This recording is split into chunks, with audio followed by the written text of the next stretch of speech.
Jewish nation, which is the first solid religion. Before that, it was only idol worshippers in the world, as we read from the time of Abraham.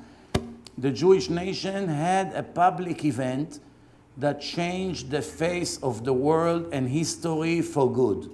We all stood in Mount Sinai when Moses gave us the Torah. When we opened the Torah, we read about ourselves, those Jews who were standing there, what happened to them in Egypt.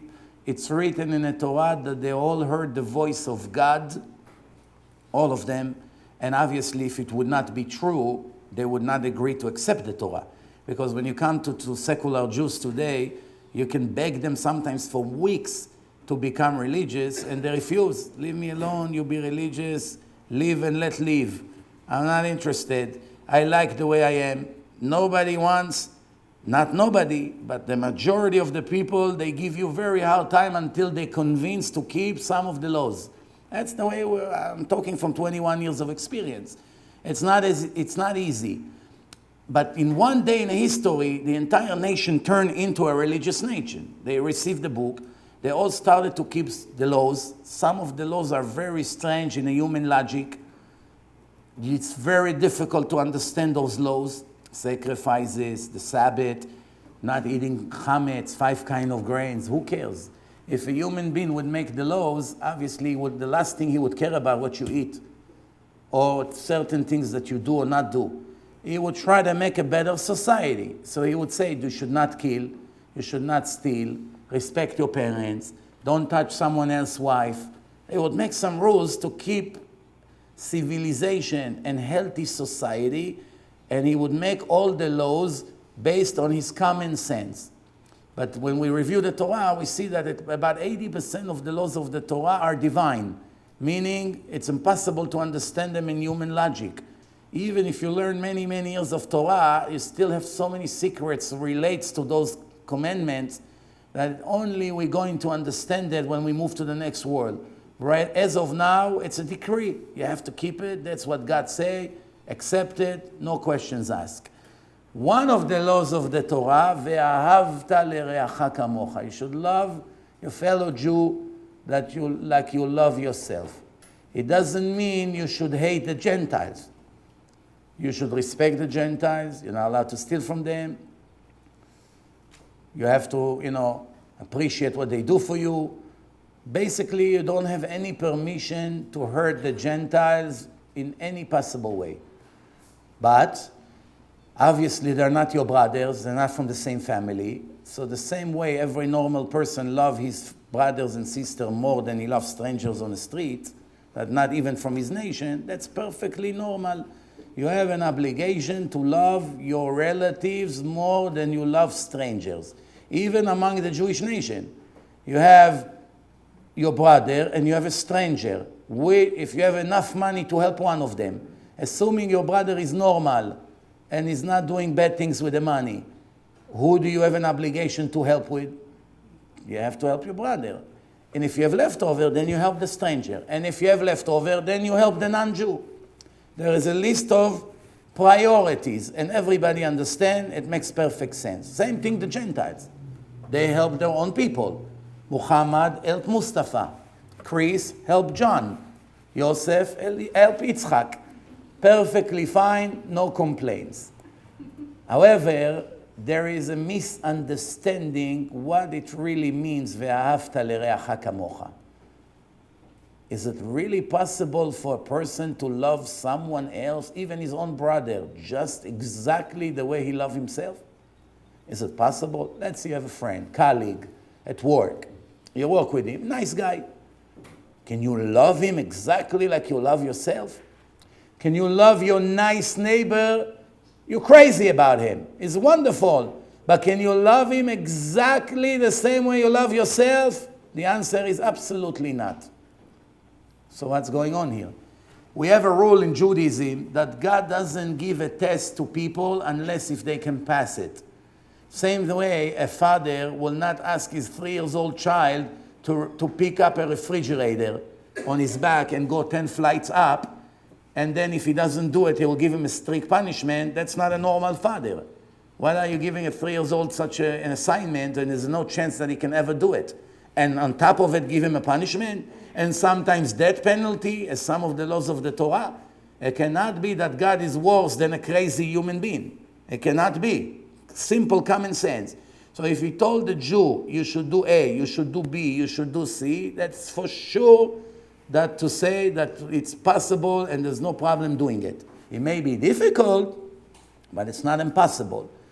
In that case, please explain to me, what does it mean you should love every Jew from your nation just like you love yourself? And I'm saying, even nice people, even people who did favors to you, even people who lend you money when you need them, they're always nice to you, they always speak great about you, they buy you dinners, they never hurt you, they're wonderful people. And you see what they do and you love them very much, you still don't love them even 1% than what you love yourself. Because if somebody would come in and say, one of you has to die, choose which one, most likely you would say, I'm very sorry, but I want to live. I'm not telling you to kill him, I'm just telling you to leave me alive. Right? It's normal. And you're not a criminal for doing it. Because the Torah says, Chayecha kodmim, your life comes before others. You have to protect yourself. If you can protect yourself and someone else, then it's an obligation. If it's either you or him, you have to save yourself. If you give up your life to save a stranger, you're a fool. And you get punished for that. Why? You don't have permission to give up your life. Even if it's a good thing. You want to help someone. You can help him as long as it's there in the Torah. V'chai achicha imach. Your brother should live with you, meaning you first. Otherwise, what the Torah has to say with you? And your brother should live. But with you means first you, and then if you can save him, very good. What does it really mean, ve'ahavta l'reacha kamocha? The answer is, when we receive the Torah, most people in the world do not understand it. The Gentiles don't understand it, and the majority of the Jews do not understand that the main Torah in Judaism is the oral Torah, not the written Torah. The written Torah obviously describes over 1,000 years of history. It tells us the name of the 613 laws. It tells us many of the traits of God, what makes him happy, what makes him angry. We learn a lot of things from the stories of the Torah. But if you only had the written Torah, you would not be able to keep one of the laws, one even, of the 613 laws of the Torah. You wouldn't know how to keep the Sabbath, because there's a lot of laws. All of them were given verbally. You wouldn't know how to slaughter the animal and make them kosher. You would not know which food is kosher, which food is not kosher. You would not know basically how to circumcise the babies. You would not know where to cut. You would not know how to cut. You would not know what to do when the baby is yellow. When his brother already died from a circumcision, are you allowed to do that? You would not know if to do it in the day or at night. You wouldn't know how to prepare tefillin, from what animal, how to prepare it, what color, what to put inside, what makes it kosher, what makes it not kosher. There's over 1,000 laws just how to prepare tefillin. You will never know that. All of that was given to Moses in Mount Sinai together with the written Torah combined. And the written Torah say these are the Torahs, plural. And the 10 commandments that I put, the boards of stone that I put in the hand of Moses in Mount Sinai. Torahs mean plural, more than one. Which one? The written and the oral Torah. In few other places in the Torah it says, do as I showed you in the mountain. What did he show him in the mountain? We will never know. When he told him, I want you to prepare the menorah of Bet HaMikdash, the menorah, the gold menorah, 1,300 pounds of gold, one piece, engraved in such an amazing art. He had difficulty. So Hashem said to him, do as I showed you in the mountain. Meaning, you can see from here that he showed him things in the mountain that are not written in a written Torah. And only he knew, and he went and demonstrated to the Jewish nation. He showed them how to circumcise. He showed them how to prepare tefillin. He showed them all the laws, one by one, how to do. And right away, the 70 elder people started to teach others. And 40 years, it started to spread until everyone learned from everyone what needs to be done. Just like today. When you're Baal Tshuva and you go to a religious community, you know zero. You only know you have to be religious. You come to the house of Shaman for Shabbat. In one Shabbat, you already learned 50 things. You're not allowed to turn fire on. You're not allowed this. This is how you cook. This is how you use toilet paper. This is how you do this, and this is how you do that. And when certain areas you can carry on the street, certain areas you cannot. You learn a lot of things. One Shabbat, you already know a lot. 10, 20 Shabbatot, you learn so much. Everybody learns from everyone. Many times in shul, you come, you make mistakes for years. All of a sudden, you go to a place of big rabbis, and you see none of them does like you. Right away, you know, you ask one of them, I've been putting my tefillin like that. Does that mean I wasn't doing it right? It's not right. This is the right way. Oh, so you just learn. People learn from people. That's called tradition. So obviously, the 613 laws, not even one of them it's possible to keep without all the thousands of instructions in the oral law. Now the oral law, it was a restriction. No one was allowed to write it.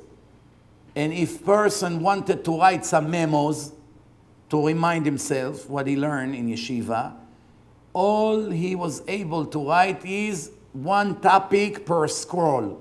There was no paper like today. They had scroll from the animal skin. They removed the skin. Just like when you use the Torah, they wrote with a feather comments.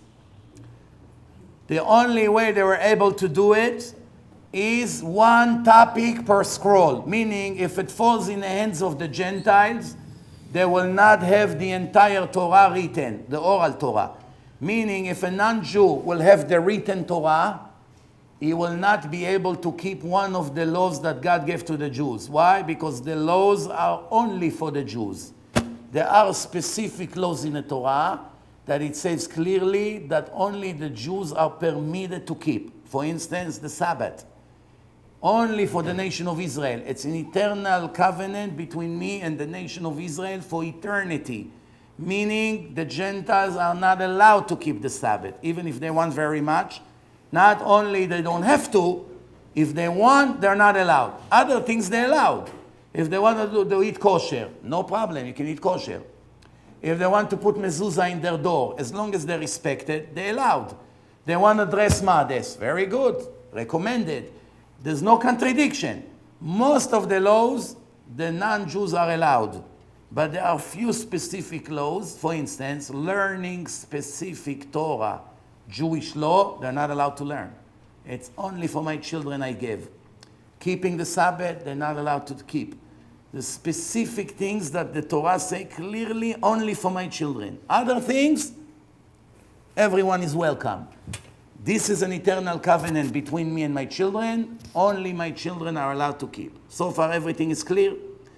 Now we move on. So as a result of that, every time we read a mitzvah in a Torah, we cannot translate it with our own common sense.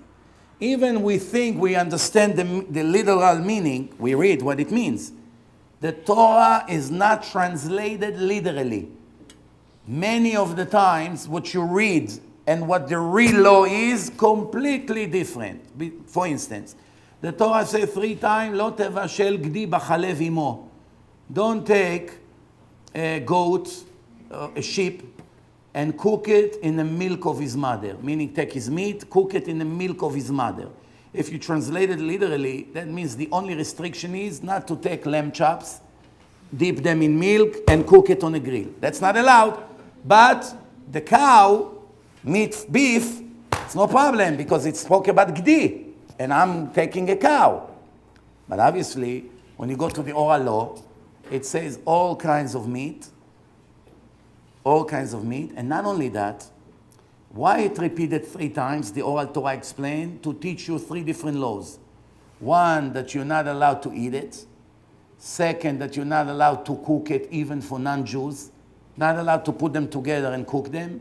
And the third law, that even if you made a mistake and accidentally you did a cheeseburger or you didn't know there's milk over there and it got melted on the meat, oh, I made a mistake.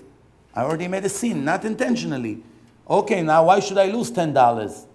Hey, Tony, come here, give me $10 and take this. Buy it from me. Help me to save it instead of going and throwing it to the garbage. Even that is not permitted. Meaning now you learn 3 different laws in the oral Torah that without oral Torah, no one in a history would have any idea that that's what God meant. Now let's talk about what we want to speak.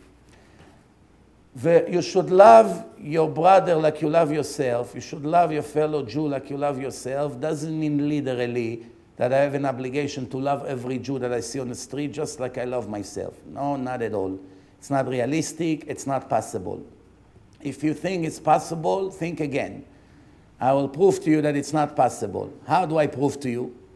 I know you're very nice and kind. As much as you are kind and nice and loving, it's not possible. How do I prove it to you? I'll tell you a quick story. Reuven went to his home, and as he come to the neighborhood, he saw police, ambulance, lots of people crying like that. What happened? What happened? He asked the neighbors. A baby fell from the 4th floor and died. What? Oh my God, I live in the 4th floor. His heart. What kind of baby? Not even a year old. What? Wow, it's my child. Hashem Merachem. He runs like crazy. The police, he cannot go in. Push the policeman, run inside. Then he sees his wife. Reuven, relax, it's not Moishi. He faints. He begins to cry. Oh, thank you, God. I don't know how I'm going to pay you back. Thank you for making this miracle for me. What happened? You should love your neighbor like you love yourself. The child of the neighbor just fell and died. If it was possible to love your neighbor like you love yourself, that means it doesn't make a difference who died, your child or his child. A Jewish boy fell and died, same thing. It doesn't matter. You don't have to ask who died. You fall on the floor and cry for a month. Why? A little baby fell. Now we all is going to cry when we heard that the son of the neighbor fell from the window and died. We're going to cry. For how long? A day. Tomorrow we'll go back to work. You can go back tomorrow to work. God forbid your little baby fell from the window. A year you cannot function in a best case scenario. So if you think it's possible, like I say, think again, it's not normal. It's not natural. So what did the Torah meant, literally, love them like you love yourself? The answer of the oral Torah is, what you hate being done to you, don't do to others. Don't have to love them like you love yourself. You hate people cheating you, don't cheat them. You hate people sitting on your bed and making it dirty without permission, don't do it to them. You hate people breaking into your words and putting you down, don't do it to them. All the things that obviously every normal person doesn't like to get from his friends, don't do it to them. That's what it means, ve'ahavta l'reacha kamocha. But I want to add one more thing to that. Very important thing.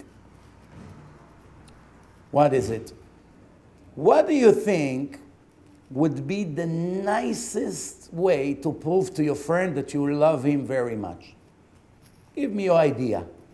You have a friend, both, you're religious and he's not religious.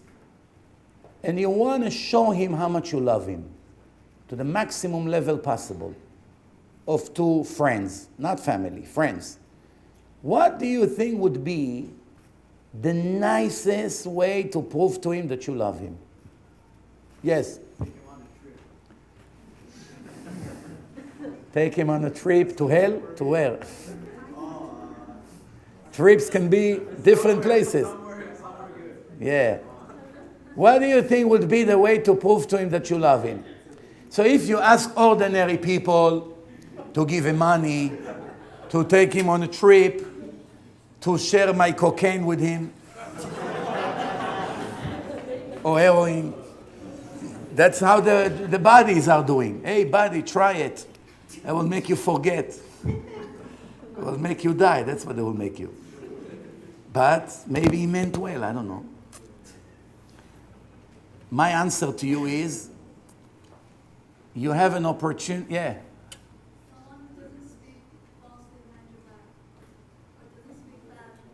Well, if you don't speak falsely on someone behind his back, it's very nice of you, but I don't think it's the best way to prove to him that you love him. There's better ways than that.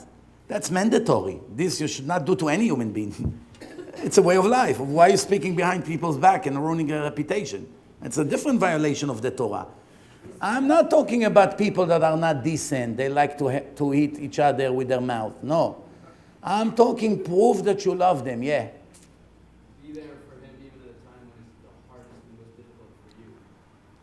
The hardest for you, or the hardest for him also, when he needs someone the most. That's very nice. You're right. That's one of the best way to prove to your friend that you're always available for him, whether it's comfortable to you, whether it's costful, whether it's the time he needs you the most. And it's not based on your convenience, it's based on his demand. Very nice. You say a very good answer, but I have a much better answer than yours. No offense. Yes.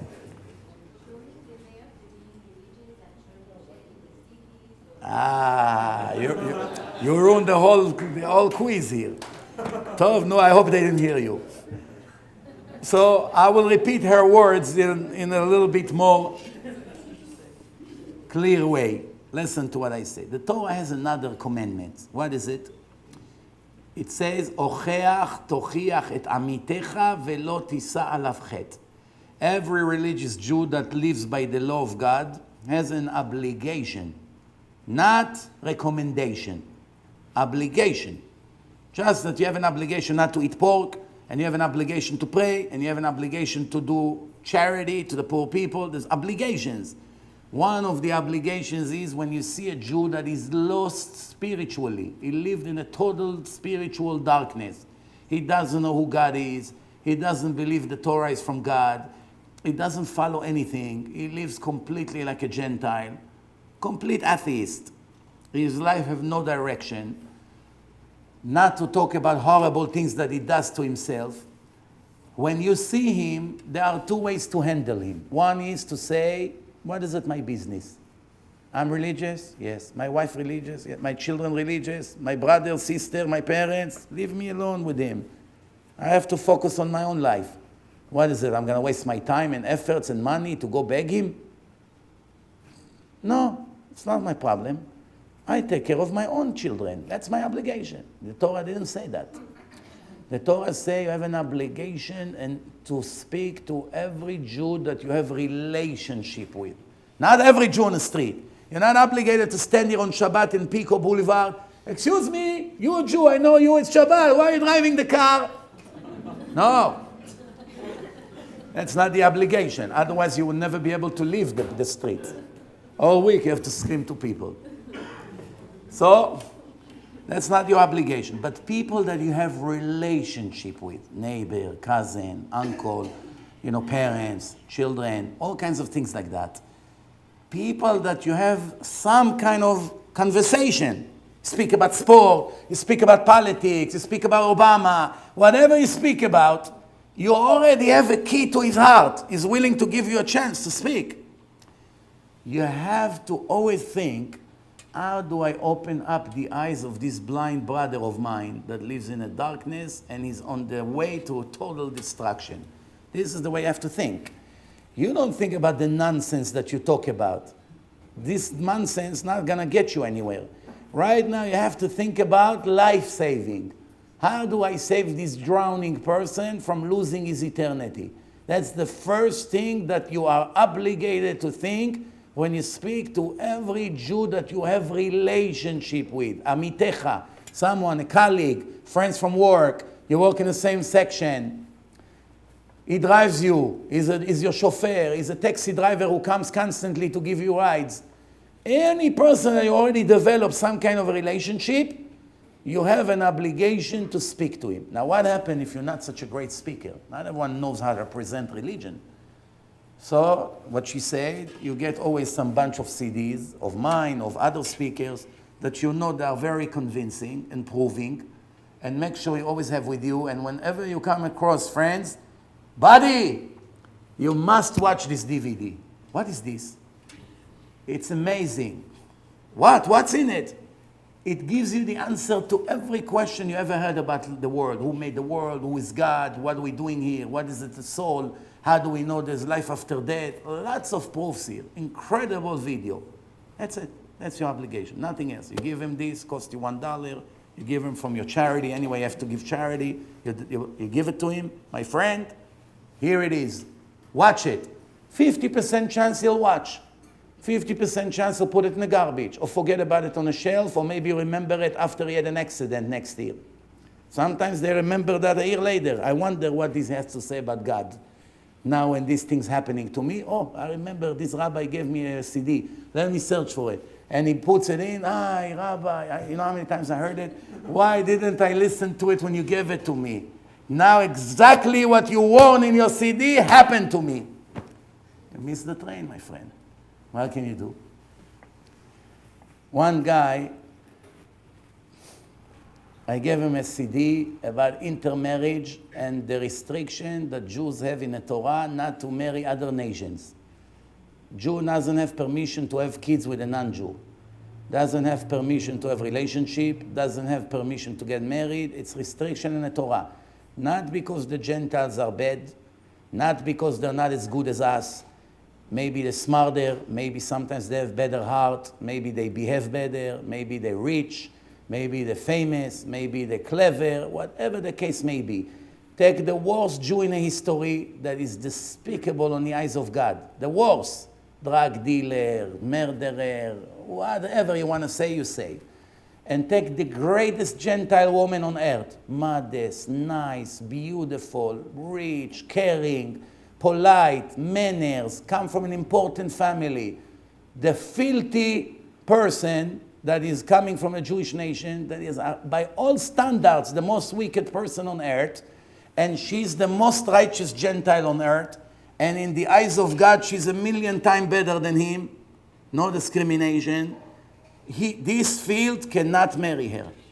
Why? That's the rules in the Torah. What can I do? I didn't write the Torah. That's what it says. It says in the Torah clearly. You're not allowed. You don't have permission to change my nation to other nations. If the Gentiles converted to Judaism for real, and he keeps the laws, he becomes a Jew in the highest level. Like I said, no discrimination. But for the truth, not because you met Isaac in a bar. If you would be Mustafa, you would become Muslims. No, it's not for the truth. It's for him. You like him or you like her. You're willing to change your religion for her. That's not the truth. The truth means God is one. He gave us the Torah. He gave the Jews the Torah. I learned what the Torah is. I want to be one of the Jews because it's the truth. Not because I'm in love with a Jewish man or a Jewish woman. No, that's not real. When it's real, you do it for the truth. So what happened now? The Torah said to the Jews, you have an obligation to do everything you can to correct the bad ways of your colleagues and friends and families. What do? You give them a CD. If it's working, fine. If it didn't work, you did what you had to do. If you don't do it, then what happened? I'm not in the mood now. People's going to criticize me. They'll start an argument. It's not pleasant to speak to secular people and convince them to be religious. It's not pleasant. Leave me alone. I have enough on my head. That's not what the Torah says. The Torah says you have an obligation to speak to him, meaning if you don't, you pay for his sins. That's what it's written in the Torah. הוכח תוכיח את עמיתך ולא תישא עליו חטא. That his sin will not go into your file. Meaning, you saw a 16 years old Jew that you know. He's in the neighborhood. You walk into a place and you saw him about to inject heroin to his vein. You cannot pretend you don't see it. Why do I need a headache now? I have to call his father. I have to call, to do something with his kid. It's not my son. I didn't see it. You pretend you don't see it. Walks in.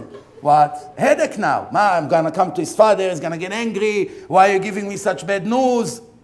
I don't want it. My son is not like that. Baruch Hashem, let me move on with my life. It's a big crime. It's like seeing someone drowning and you don't care. You pretend you don't see him. If you're a doctor on a flight, you're on the way to Bahamas for vacation. You're not in the mood to work now. You have enough in a hospital all day. Finally, you have a week off from the nightmare of the hospital, seeing people dying, people screaming, surgery, people depressed. Enough! Give me a week off! Finally, you sit on a plane. Please, tighten your seatbelt.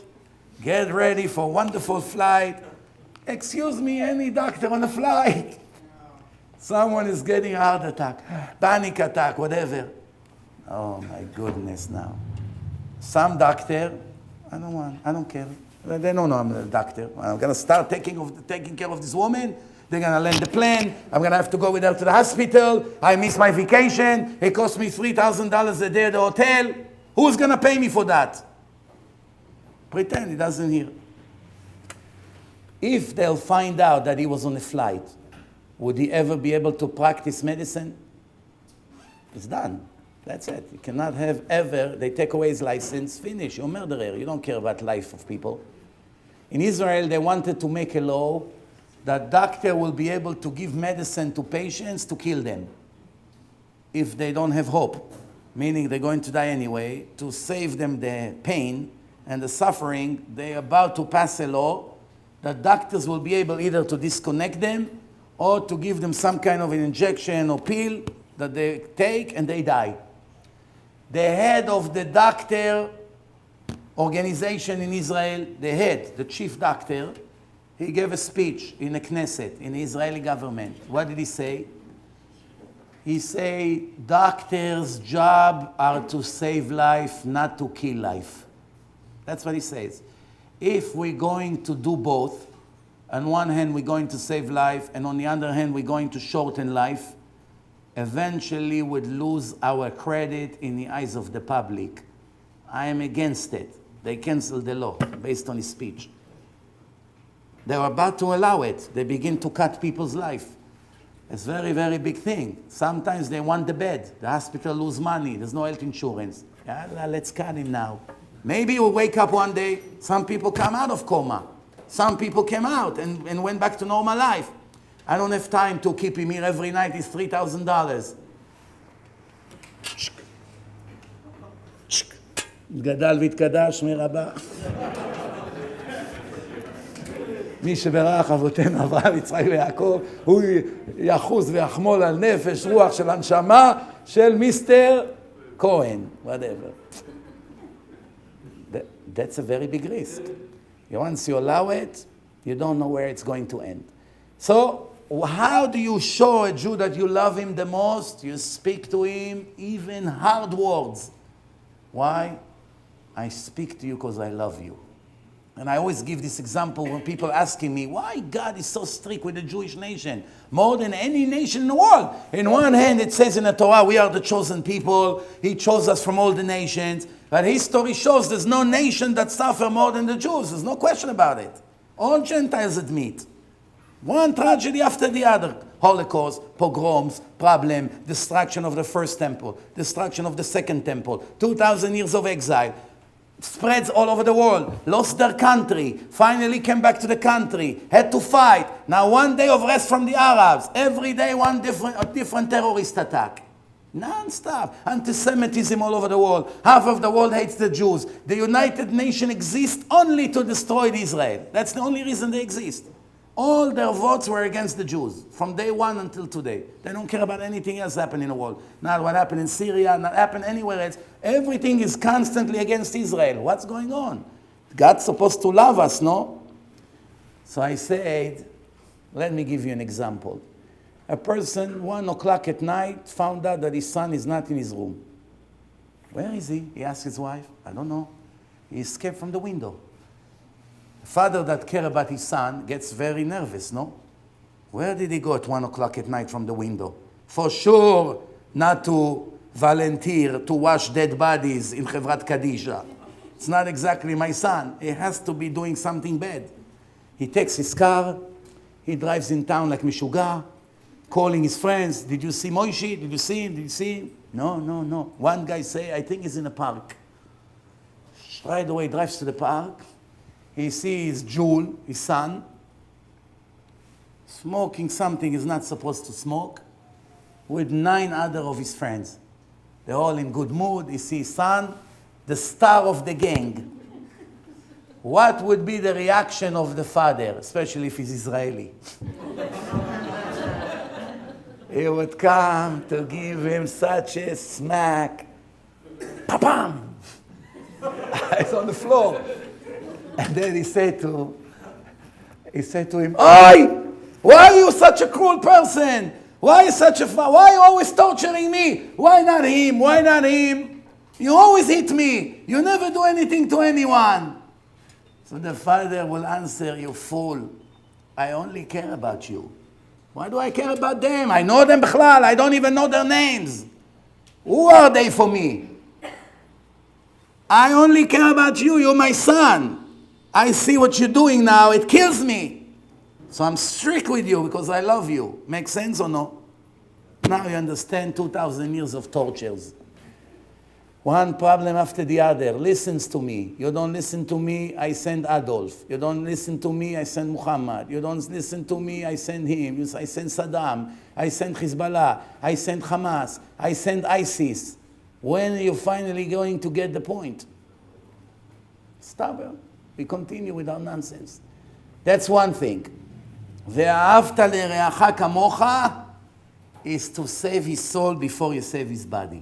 It's important. If you need kidney, you want to donate, wonderful mitzvah. Much more important to save his soul. If he die wicked and doesn't keep the laws of life, the law of the Torah, he has no share to the world to come. You could have saved his eternity. You ignored him because you didn't want headache. And now in the next world, he's going to come to you and say, hey, dude, you're my buddy, no? Why you didn't care about me? Why you didn't care about me? It happened to me a few times that people blame me. They say, if you would speak to me the way you spoke to him, I would also be religious. Now I didn't. Look what happened to me.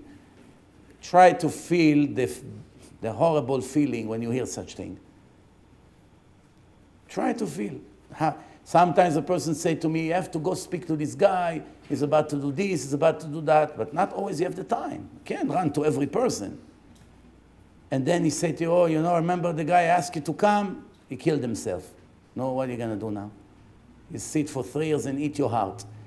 Now, if a guy killed himself, so let's say he was 30, and now he was supposed to live until 70, so he lost 4 years of his life. Big tragedy. Well, what happened if he loses eternity? It's a 1 billion times bigger tragedy. A lot of people, when I spoke to them, I'll be honest with you, in the beginning, I didn't think it's going anywhere. Spoke to them, they saw that I care. I spoke to them a lot even, sweat. They saw me trying and giving and answering their emails later on, giving them CDs. All of a sudden, you see they're beginning to be religious. And then you think to yourself, wow, I almost ignored that guy. I almost did not run to get a CD from my car to give it to him. Look what would have happened. The 1 minute extra that I ran to the car to get, I said, wait here, I have something for you. And ran and give it to him and say, here is my number, call me tomorrow, tell me what you think. Can change life. So we're done with that.